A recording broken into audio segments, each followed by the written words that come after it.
Bismillahirrahmanirrahim. Assalamualaikum warahmatullahi wabarakatuh. Perkenalkan, nama saya Lesti Wanda dari S1 Kesehatan Masyarakat. Dalam kesempatan ini untuk memperkenalkan judul yang akan saya presentasi, yaitu surveillance reduksi campak. Kita masuk pada materi, yaitu epidemiologi campak. Epidemiologi campak disebut juga measles, yaitu penyakit yang sangat menular dan akut menyerang hampir semua anak kecil. Berikutnya, kriteria diagnosis klinis, yaitu fase katural yang ditandai dengan panas dingin, sakit kepala, batuk, dan konjungtivitis berakhir setelah 3-7 hari. Kedua yaitu bercak-bercak merah atau ras pada kulit yang timbul sesudah 3 hari panas. Belakang telinga menyebar ke seluruh muka atau anggota badan lainnya. Berikutnya, panas turun setelah timbul ras atau kadang-kadang sehari sebelum ras timbul atau complete spot, yaitu bercak seperti butir garam atau pada muklosa atau selaput lendir atau disebut atau pipir.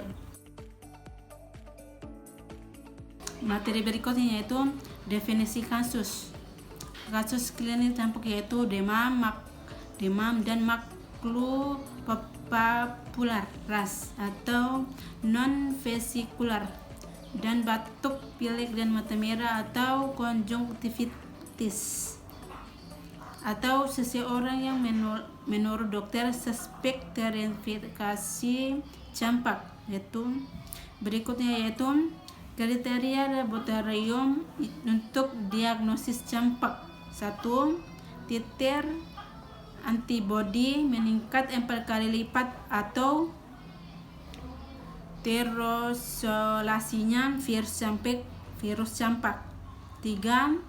Ditemukan antibodi IgM spesifik campak.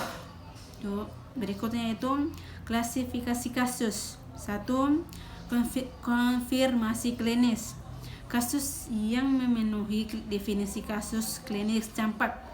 2. Probable, itu tidak digunakan. Konfirmasi laboratorium. Diagnosis diferensial campak. 1 yaitu panas badan minimal atau hangat. 2. Ras lebih halus dan warnanya merah muda, tidak jelas dan tidak merah seperti ras campak. Yang ketiga yaitu tidak ada komplok atau sprout. 4. Pembesaran kelenjar subspital posterior dan post aurikular. Berikutnya yaitu alergi atau ras karena obat-obatan. Yang pertama yaitu tidak ada tanda-tanda katarhal. Yang kedua yaitu ras lebih lama dari ras campak. Sewaktu ras campak menghilang, maka ras karena obat-obatan atau alergi makin tampak jelas. Yang berikutnya yaitu DHF atau DBD. Yang pertama yaitu dalam 2 atau 3 hari bisa terjadi mimisan, trichotes positif. Pendaftaran diikuti oleh shock laboratorium, diikuti oleh trombosin per 1000 mg dan serologis positif DHF. Yang berikutnya yaitu cecar air. Pertama, ditemukan gelombang berisi cairan, malaria atau keringat, bintik kemerahan. Oke, lanjut pada materi selanjutnya yaitu 3. Sumber data surveillance pada fase pencegahan KLB atau measles outbreak prevention surveillance. Laporan data kasus klinis campak dari puskesmas, dinas kesehatan kabupaten atau kota sampai tingkat pusat secara rutin melalui SP2 PTP, yaitu SP3 atau Simpus. Semua suspek pada KLB campak harus segera diinvestigasi atau pengumpulan data berdasarkan kasus dengan form C. Semua suspek campak pada KLB harus dikonfirmasi melalui pemeriksaan serologi untuk beberapa kasus yang pertama, sekitar 10-11 suspek campak untuk setiap KLB. Digunakan untuk form laboratorium campak. Zero reporting atau laporan nihil secara rutin mingguan harus dikumpulkan pada tingkat puskesmas dan kesehatan menggunakan form B2 atau mingguan KLB. Surveillance pada fase C eliminasi campak atau measles elimination surveillance. Surveillance berdasarkan kasus atau case based surveillance harus dilakukan dan setiap kasus harus dilaporkan atau diinvestigasikan segera dari tingkat puskesmas sampai dinas kesehatan kabupaten atau kota, dan termasuk sistem laporan mingguan atau spesimen setiap penderita harus dikumpulkan untuk dikonfirmasi laboratorium.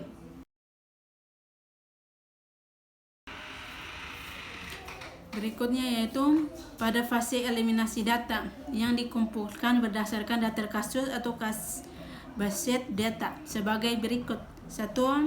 Daerah geografis. 2. Data tanggal lahir. 3. Tanggal mulai keluar ras. 3.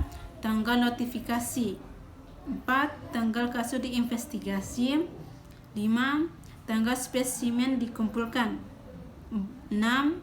Jumlah dosis vaksin campak yang diterima.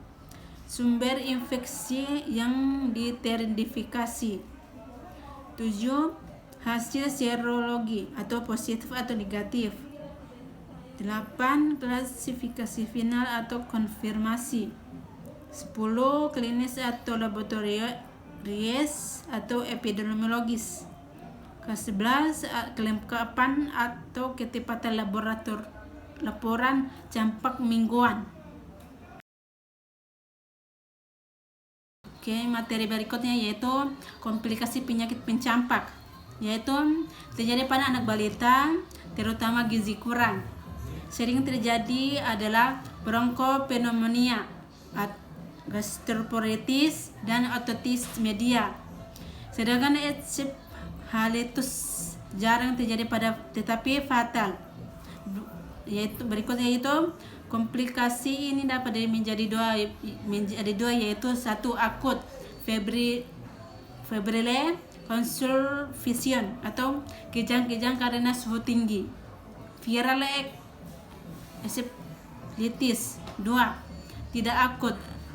Pertama itu komplikasi langsung atau komplikasi dini, yaitu bronkopneumonia sering terjadi menyebabkan kematian. Otitis media sering terjadi diare.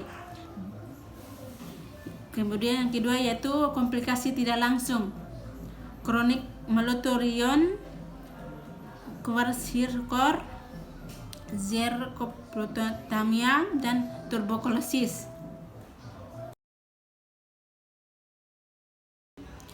Yang berikutnya yaitu 5. Prinsip-prinsip penggunaan data untuk manajemen.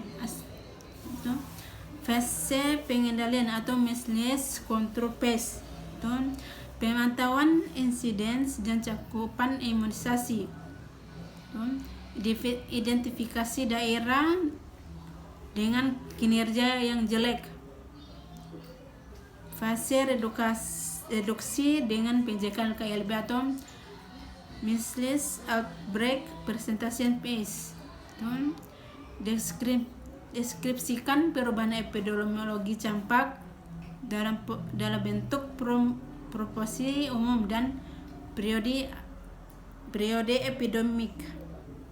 Identifikasi populasi riset, yaitu tetapkan kemungkinan KLB yang akan terjadi berdasarkan populasi susceptible atau kumulatif dari populasi at risk dan rendahnya cakupan imunisasi atau akselerasi kegiatan atau fase eliminasi atau case based data. Gunakan data untuk klasifikasi kasus. Tentukan di mana sirkulasi virus campak ditemukan atau wilayah risiko tinggi. Kinerja sistem surveillance atau waktu notifikasi dalam pengumpulan spesimen untuk mendeteksi wilayah sirkulasi virus. Semua fase deteksi dan investigasi KLB, manajemen kasus yang adekuat.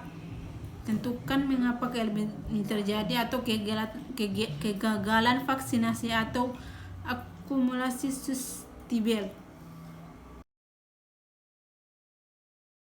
Itulah hasil dari pemaparan saya yang berjudul surveillance campak.